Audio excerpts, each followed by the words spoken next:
As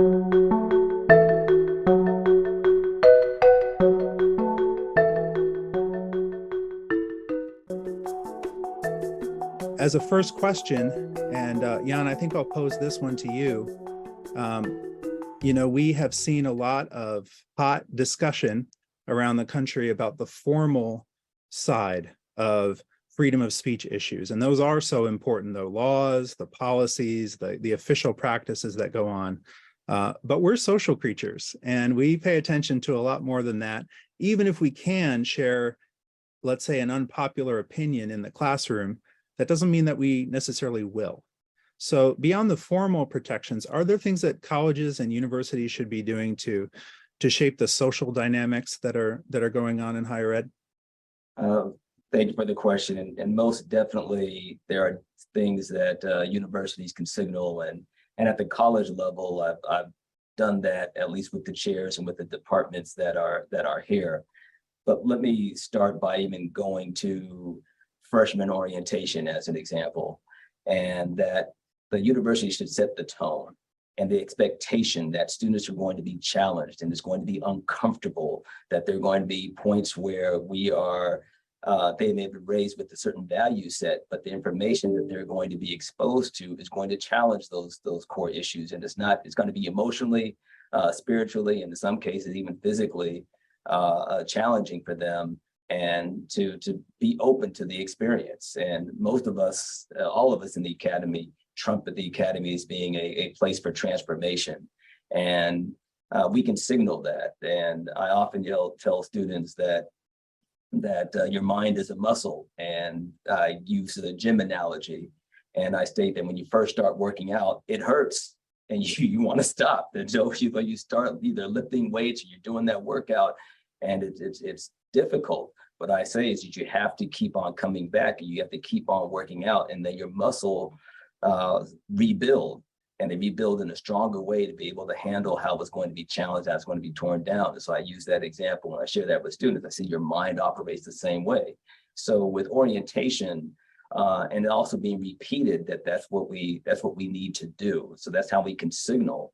I also suggest that if this is a student affairs issue, I'm on the academic side as an academic dean, but within house at Cal State Northridge, the deans have had this conversation that when we bring speakers to campus that might have an alternative view, that there are student groups and student organizations that say, well, what are you doing funding these people? What are you doing? You're supporting their cause. And so collectively as deans, we have shared that, no, we're not supporting them, but what we are doing is supporting the academic enterprise of engaging these difficult topics and these challenges. And this is part of the university experience. So do not equate and confound us bringing a speaker to campus, and we do have to compensate them with supporting a particular position. So I'll stop there.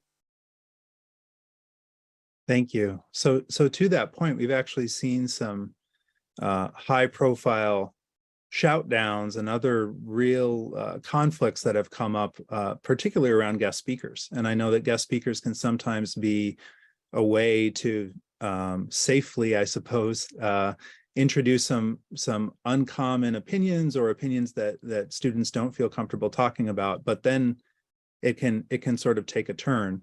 And I was struck by a commentary recently after a high profile incident where a student at that school said, actually, there's just a few. It's a sort of a very vocal minority on one side and a vocal minority on the other side, and everyone else is sort of keeping their head down. So Jay, maybe I can direct this one to you. You have written a lot about how, we are social chameleons. We can have different socially shared identities. But it seems like sometimes students get locked into like a persistent identity about, being politically this or that. Are there things as a professor that you can do to make a different kind of identity more salient and prevent some of this? Yeah, so first of all, I just want to affirm your point. There was a study that I was going to mention about who censors people they don't agree with. At least this study was with online political conversations. And it does tend to be driven, the desire to censor tends to be driven by a small number of people who are extremely committed to a certain type of identity. And they're fused with that identity. It's a huge part of who they are. And so they want to censor their opposition. And this happens across the political spectrum. And so that is part of the dynamic of who wants to censor. And so, and that, you know, I don't want to diminish the importance of people's identities. A lot of them are really important. I also think like being in college, a big part of it is like learning to care about things, learning who you are, understanding the power of dissent and protest. And for many students, this is the first time they've been, you know, had the opportunity to do that in an environment where they can kind of express themselves. I do think that there is this dynamic, though, again, where it's often a small number of people who are trying to censor people. And so one thing you can do, I would say a couple things you can do. One is establish that norms are about engagement. One of the points Jan Dominic said was like, from the very first day, establish that this is normative in the organization or the institution. It's healthy and it's important. So I'll give you an example of this. It was done at University of Madison, Wisconsin. It was around DEI issues. And what they simply did was they polled the students and found that most of them valued inclusion and diversity. And they simply surfaced the norm and told the rest of them that this was valued. And what happened was people actually engaged in more inclusive behaviors because they thought it was normative. They thought that's what the average student wanted to do. And the minority students actually performed better. Their grades went up. So you could do something similar around like speech and engagement and diversity of perspectives. You know, I bet what you'd find is that the majority of people actually want to be in a place where they can express themselves and have interesting conversations with people they disagree with. And then what you want to do is surface that norm that this is part of who we are. It's part of what we value. It's part of like a rigorous educational environment that you're going to be challenged. And then the third thing I would say is I would underscore the value of dissent. And so there's lots of research, and there's something we write about it in my book. There's lots of research on who dissents and why, and what its functions are within a group. So groups that have more dissent, if you have a group of the dissenter, the group tends to reach better conclusions, even if the person who dissented was wrong. And the reason for that is because if someone dissents, even if they're wrong, they open up a wider range of discussion from other people in the group, and that helps bring forth better ideas and challenges the original way of doing things.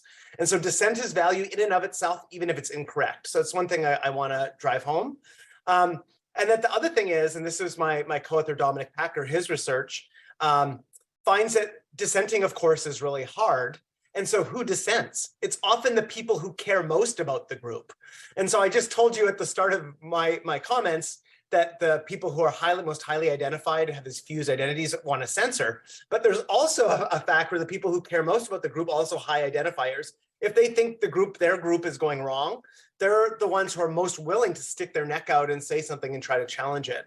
So there's something also important about that underscoring that dissent is not just from people who are rabble rousers. It's often from people who really care a lot about the group and where it's going. And so that's also an important piece of it, is when it's hard to dissent. We have a long history of treating dissenters really badly. We have a lot of mean names, from devil's advocates to rabble rousers and these types of things. So I think that you want to underscore also that when people are dissenting in a classroom or on campus somewhere, that it's valuable to the group's outcomes, and it's often because they care about the group.